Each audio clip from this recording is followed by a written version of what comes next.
grinder, and the only thing that comes out that's left of you is your eyeball, probably dead.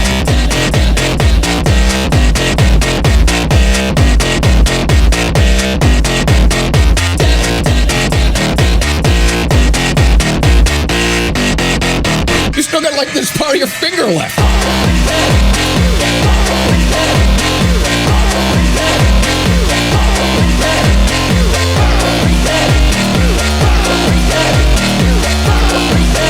If somebody were to like push you into a meat grinder, if